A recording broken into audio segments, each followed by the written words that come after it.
Right. Hey, here we go. Carrots. Carrots. When did they first come into your life? Is it, if you eat your carrots, you'll be able to see in the dark?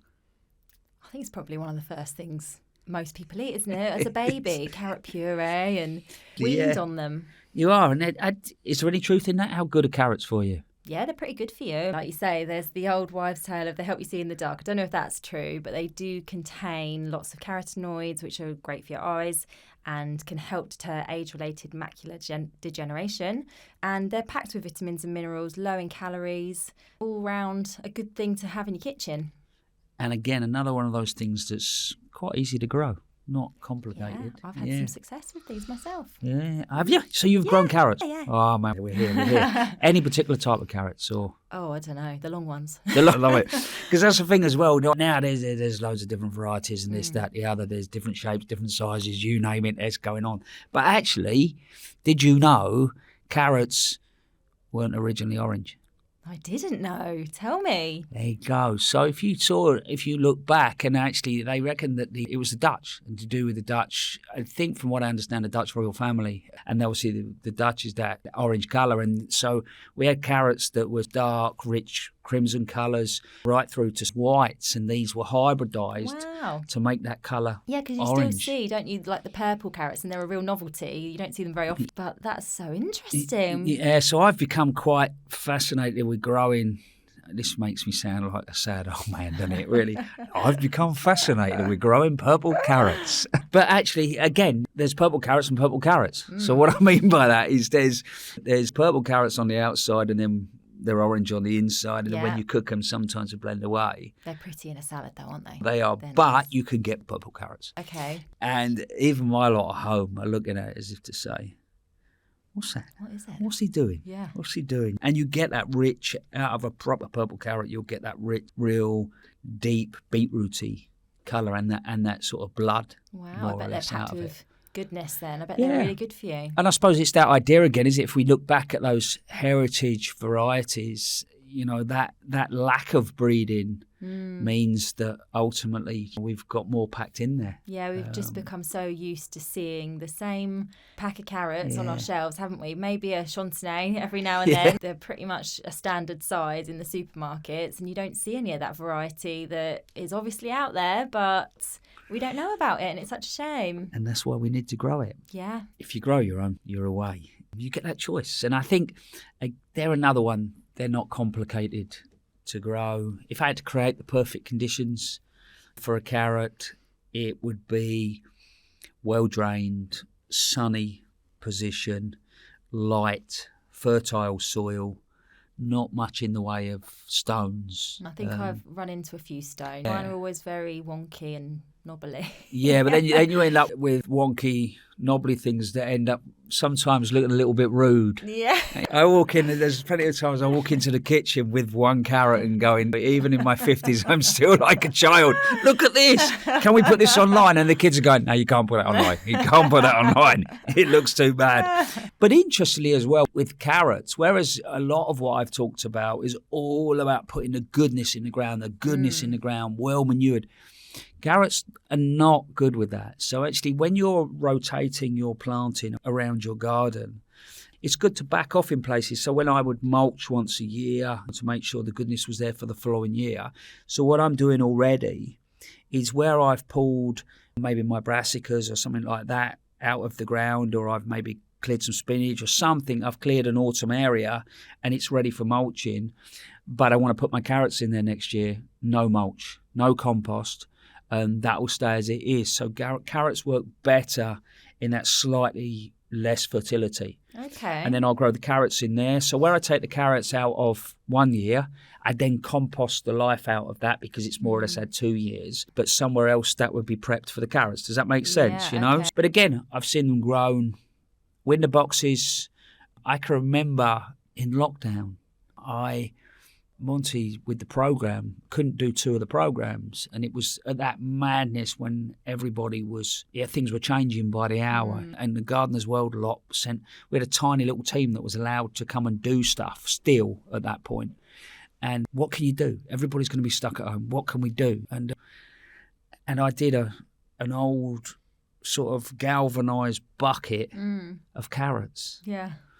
I spent the rest of the time in lockdown being sent pictures of carrots in buckets and people showing me their harvesting, because that was a time when people engaged with their gardens, didn't they? And there was a big push on growing your own food. Yeah. But yeah, so I suppose growing it, get away with anywhere. Light fertile soil, don't sow too cold, so again not too early in the season, and you don't want them in wet soil. They prefer that slightly drier. So I would sow probably mid-March on a good spring, all the way through. To be fair, I'm still sowing them in June. Okay. As you can imagine, I'm going to say, do what it says on the packet. Also, just do your own thing. I sow thinly, create that little drill, sow thinly, probably, 10, 15 mil deep. Sow them in a watered trench, fill it back in. They're quite a small seed. And I suppose another tip that we haven't talked about, because obviously a lot of the time we sow from our hand, and some of the veg garden seeds and whatever can be quite small. Yeah. So another little tip is sometimes to either use some white paper, fold it in half, put your seeds in the white paper, and then just put the white paper over and just tap. Oh, that's a great tip. Yeah. The amount of times I've opened a seed packet and they just go everywhere, or I've put them in the kids' hands and before you know it, Yeah, exactly. Yeah, thinly. But what's lovely, even if you don't, the moment they start coming out of the ground, you can thin them. I tend to thin them and eat them. So I tend to let them keep going until I've got baby carrots. And then I'll start to really thin them. Then I'll feed off the baby carrots, and eventually I'll thin them out enough that there's probably 50, 60, 70 mil between a plant, depending on the variety of carrot, and keep them well watered, keep them weed free. And the only thing really problem-wise that I suffer from is carrot fly. So again, there's nothing chemically with me. So what I do is I put a really fine mesh over, more or less like a fleecy type mesh. And because I grow in little raised beds, what I actually do is my little raised beds are quite square. So I put the mesh over, and I now get bungee ties. Yeah. I get bungee tie, I put it all the way around the bed and lock it off. Okay. And then I don't really... That's it. I don't go in there. You don't want to go in there too much, because when you start to disturb them, you sort of can attract carrot flies. Yeah. So, okay. That sounds easy to do. I'm going to keep going and try some new varieties. Yeah, sure. I mean, it's lovely. You can get mixed rainbow ones, so you can get the yellows, but you do see those a bit now, don't you, in the supermarkets? You do see them a bit more in supermarkets, but like we've said so many times, the beauty of growing your own is that you can go through all these different varieties and it just makes your cooking so much more interesting. And it's a real talking point as well, isn't it? I bet when you bring out those purple carrots, you, like you said, everyone's going, what's that? And I love that. I think that's a really nice thing to be able to do. Yeah, it is. It definitely is. And I think it was well with carrots a lot of the time. Stay in the ground for a long time. If I tend to lift mine if it gets too wet, but they'll store. They'll store really easy. So I will put them in the garage in a sort of in layers of sand, in layers of bark compost. They'll last for quite a long time in dark, slightly dry conditions. You just build layers of them up, and they'll be absolutely fine. So a good sort of another one of those plants. It's good to grow a decent amount, because you can start to store them without even starting filling up the freezer or anything like that. So and good. Like you say, there's loads of ways to preserve them as well. You can stick them in the freezer, but you can also make nice pickles out of carrots, and you can do all sorts. You can even use the carrot tops. So I make a really nice carrot top pesto, which is delicious, really nice. Has a bit of a kind of fresh parsley sort of taste to it. So that's a really nice thing to do with the tops. And even the peelings, I don't chuck them away. I stick them in the freezer, make a bag up, and then you've got a bag of peeled veg for stocks when you're making a stock. So you can use every part of the carrot, which I love. That's a real bonus as well. Yeah. Couple of nice, easy, slightly flash dishes with carrots. Come on, Gil. Okay, carrots. I use carrots so much. They're always in my kitchen, and they're so versatile. Like we talked about with pumpkins before, they have that lovely sweetness. So they're great in sweet dishes, which we are going to talk about later, because I've bought something sweet. I can see it. I'm not going to give it away, though. So we're going to have a slice of that later. Oh, you're teasing them now. I'm teasing. But also, obviously, in savoury dishes. I think boiling and boiling carrots is just a travesty because they lose all their lovely flavour. So actually, I think boiling a lot of vegetables should just be slung out the window. Let's roast them and let's barbecue them and think of more interesting ways to cook them because they retain so much more flavour and texture. So I love to roast my carrots. I make a really nice dish with roasted carrots where I make a whipped feta. So you blitz up feta and Greek yogurt, and you can add a bit of lemon zest or something to it if you want to. Spread that over a plate, top it with your roasted carrots, and then you can make a really nice dressing with some chopped dates, lemon, parsley, chuck in some toasted nuts, and drizzle that all over the top. And scoop it up with a flatbread, and it's just gorgeous. You're doing it again. So that's if you're going to have like a little spread, a meze spread, you can stick that in the table. That's gorgeous. That's a lovely way to cook them. Or you can keep it more classic with Vichy carrots. Have you heard of Vichy carrots? No, go on. Very classic French way of cooking carrots where you cook them down with a bit of orange juice. Yeah. See, really I sort of, and I know some of those things. I just don't know the names. Yeah. Okay, so I'm teaching you some French as well. Yeah. So that's a really classic way to eat carrots. They go so nicely with orange, and a bit of coriander seed in there would be delicious. Carrot and coriander, match made in heaven. Whiz that up in a soup. Gorgeous. And then we get onto the sweet side of things. Grated carrot through a cake, a steamed pudding. It just brings a lovely flavour, but also keeps your bakes nice and moist and adds a lovely texture as well. So I'm all for that as well.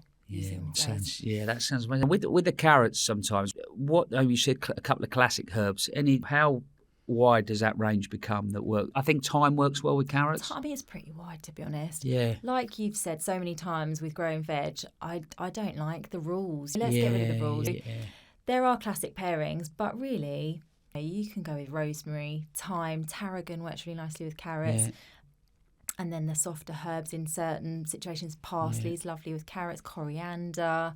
If you're roasting them, a bit of sage through there. It really doesn't matter. You can use whatever you've got growing in the garden or whatever you've got in the fridge, and it will just be a really nice pairing. It goes really nice. Carrots go really nicely with herbs in general. Yeah, and I sometimes have done them in a sort of shallow. If I've got like a decent vegetable stock kicking around, I might actually just more or less bubble them off quickly in that stock and then throw them in the oven just to finish them off. I've done them that way. Yeah. But also, I told you about the garlic, the elephant garlic. Yeah. Slicing that, then get those really thick bits and then put them across the roasting ones. That's been quite nice as well. Yeah. You can make a really nice tart with carrots as well. Like really, if you've got some of those beautiful different coloured carrots and you line them up on top of a puff pastry tart with some ricotta spread underneath or something, that looks so lovely. Maybe sprinkle some pistachios or some nuts over the top.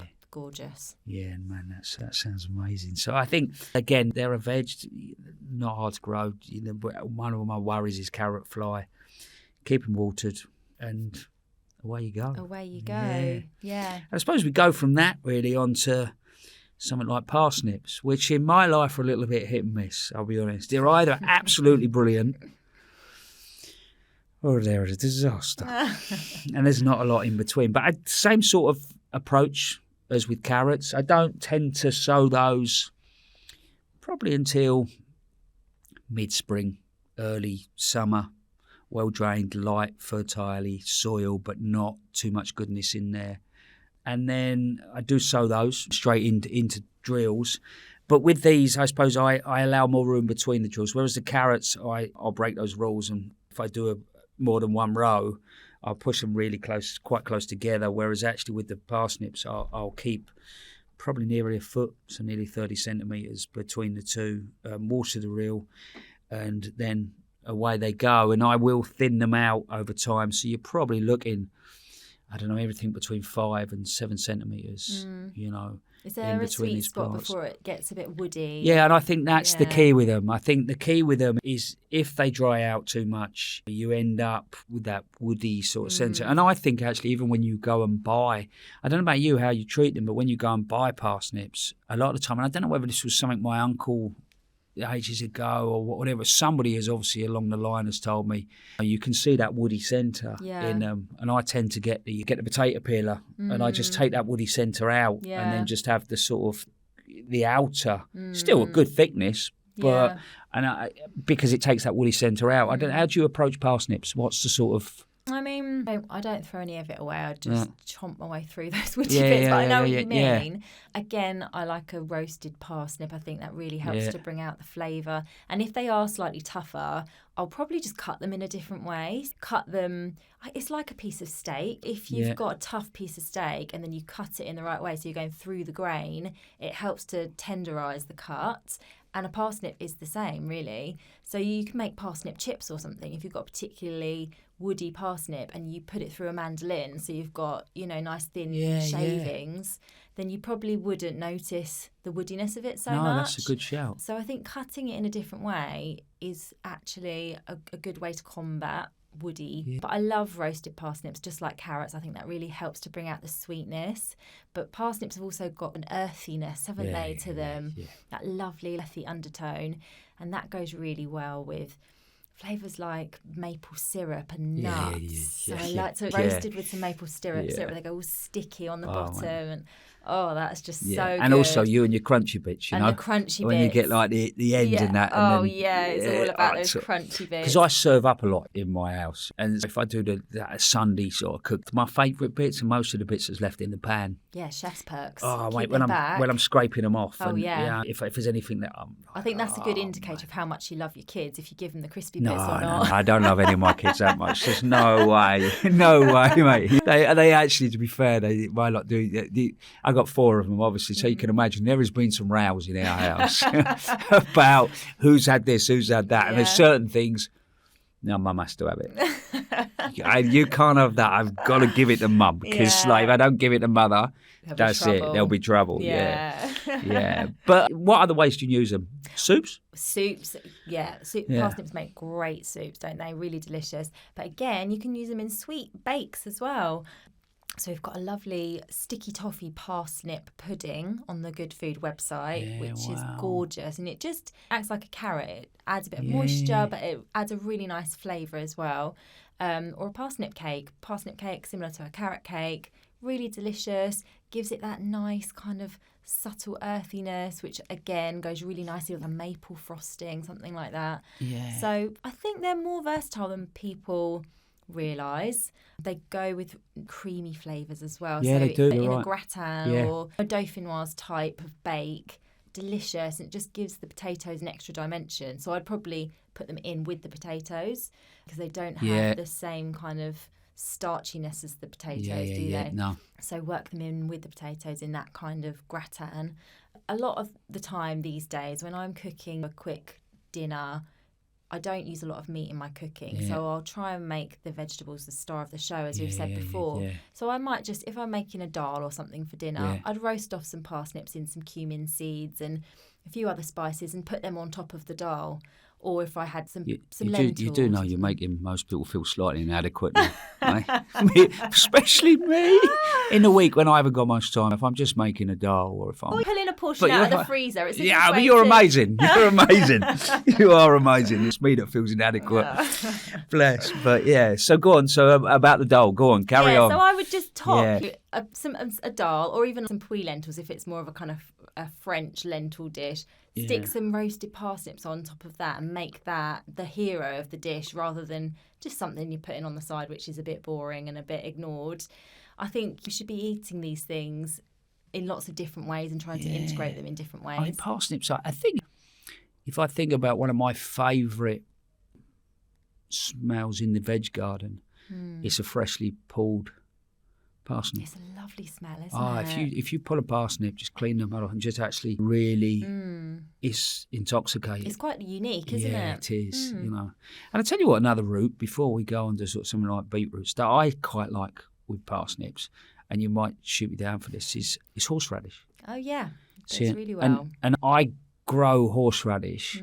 But you have to be careful if you're going to grow horseradish. So if you put horseradish in your allotment or in your garden, that's what you'll have. Okay. Horseradish can get rocking and rolling. It can go, but fresh horseradish is absolutely incredible. Yeah. And you can stick the whole thing in the freezer, can't you? That's what I've done before, and just grate it as you need it. And it benefits so much from, actually, in a weird way, the taste benefits from cold weather anyway. But what I do is I've got a big sort of container that's got no bottom in it. And what I do is I put that in the ground just about, so open bottom, steelish type container, rusty old thing it is. And I put my horseradish in that. So what you do when you're buying horseradish, when you plant horseradish, you're literally buying the root. Okay. And then you buy little snippets of the root, and then you make a certain amount of, you dib in your holes, drop your horseradish in. Okay. And actually that's a brilliant plant to grow. I've never thought of growing horseradish, but I'm going to add that to my list. And again, fresh horseradish, that even if I've done it even with a sour, just grated some in a sour cream and does the taste is just completely different. And it is. Yeah. But this is a man that's sad enough to also grow wasabi. Oh, do you? Interesting. How easy is that to grow? Do you know what? Wasabi's hit and miss, because if you think about actually some of these things where they would grow in the wild, I don't know how I've got to wasabi on roots, but you eat the root, don't you, technically? But you can eat both. This is, in a sense, in Japan, it would be in shady, cool conditions, by water. So it does like that sort of wet, cool conditions. So it's not necessarily the easiest thing to grow in one of the driest parts of the country, is where I live. But I do a shady little spot in the garden, in the veg garden, and I can get, over a couple of years, I can get a decent amount of wasabi going. I normally buy it as little sort of plants online. But the one thing I love with wasabi is not just the root, it's the leaf. Oh, okay. You can eat the leaf you as can well. eat. So baby leaves, young leaves off wasabi are absolutely incredible. Do they taste like wasabi? Yeah, they do, but in a milder, you've not got that, oh my God, I'm just about to lose my eyesight type feeling. No. The way it goes up your nose and whatever. No, they're milder, but you get that warmth. And I think even with fresh, I can dig horseradish and I'll cut a bit off and I'll chew it. Oh, and that must my make own. water. No, it's not too. No. Honestly, it's not too bad, and I absolutely love it. And sometimes what I do is do something like a carrot dish, and then if I've got some of that kicking about, just freshly grate some of that over the top. Nice. Oh, magical. It's nice in a remoulade. Do you ever make a remoulade with? No, go on. It's another one of them posh words, girl, isn't it? Sorry. Go on. Okay, so celeriac, really finely shredded up. Yeah. Through a kind of mayonnaise-y, classically mustardy dressing. Yeah. Really delicious with like roast beef. But if you swap out the mustard for a bit of horseradish, that is just knockout. Really good. So did you learn all these flash words when you did cookery school? I'm just a food geek, aren't I? I just love it. Mind you, I suppose I could, read all the books. Yeah, I suppose that's a bit like me with Latin, isn't it? I could start reeling off all these bits and pieces. Yeah, I read all the books, but I'm dyslexic, so I get to the sort of difficult words, and it's not that important. It can't be. Surely it's just the ingredients and this, that, and that. That's funny, all. I've got a terrible memory, but I can remember the food words like that, like really weird, easily. Yeah, because I can. It's even if you think I spent my life creating gardens. And I'll see people that I've not seen for 10 years and I might have forgotten their name. Yeah. And they'll insist, you did our garden you did our garden for us 10, 15 years ago. Yeah. And I can then tell them exactly what their garden looks like. Yeah. Yeah. And that's mad. Absolutely mad, isn't it? And they're things we care about, isn't it? I think reality is. Yeah. So. And I suppose after the horseradish, you mentioned celeriac. I think that's something that I've experimented from. I think that's definitely a vegetable that works better in certain parts of the country for different people. I think my dry conditions are not always the best for that. So I don't tend to grow, but also my lot won't. They won't touch that. I like putting it through mashed potato and things like that every now and then, just to do bits and pieces. And that's another thing with that horseradish. That's quite nice, just to grate some and through the mash. We've got a lovely recipe on the Good Food website for a celeriac steak. So again, wow. going back to making the veg, the star, and you cook it in a gochujang butter. So gochujang is a Korean chili paste, and it's rich and sticky and dark, so delicious. And you cook it down in this gochujang butter, and it's meaty, cut like a slice from the middle, so you've got a really nice thick steak of it, and it's just delicious. Yeah, it's amazing, isn't it, that we don't. I know we're doing it more, but that connection. Yeah. And those real strong flavours that we've got in veggies that we don't celebrate enough. It is all a bit weird. Yeah. We're losing it a bit, which is sad, isn't it? And we've talked a lot about growing different varieties and the flavour profiles of the different varieties, and we just don't get that from the supermarkets anymore. And even what you do get in the supermarkets, it seems to be becoming blander, and you lose that true flavour of the ingredient. The reality is that things are bred. They're bred to look good, as we've said before, but also they're bred to travel. Yeah. I can remember being I got invited to. Now I'm going to talk about strawberries now, which is like completely mental because we were meant to be talking about carrots. But I got invited to Egypt to a garden. He met me at Chelsea, and this Egyptian fella, but he used to own big strawberry nurseries out towards Alexandria, so outside of Cairo. And I went out there and I helped him design his garden, which was like amazing. But he took me out to the nursery. And he was showing me the fields, and everything looked amazing. And of course, I went down to pick something up, and he went, "Don't eat that." He said, "That doesn't taste very good." Oh. He said, "That's the ones we send to you." Oh, really? He said, "But they travel really well." Wow. And he said, "It's sad." He said, "But if you want to eat nice strawberries, eat those ones." Yeah. These did go to the local market, and they looked exactly the same, but one was a completely different It's amazing, isn't it? experience. Yeah. And I think that idea of just being local, regional, seasonal. Yeah, it's so important. Oh, man. Yeah. And I suppose the other route, and I think we've touched on this before, I'm not sure. I feel like we've talked about beetroot before. I don't know if we have a little bit maybe about the leaves. We've spoken a bit about the leaves, I think. Beetroot is a really, again, just simple to grow.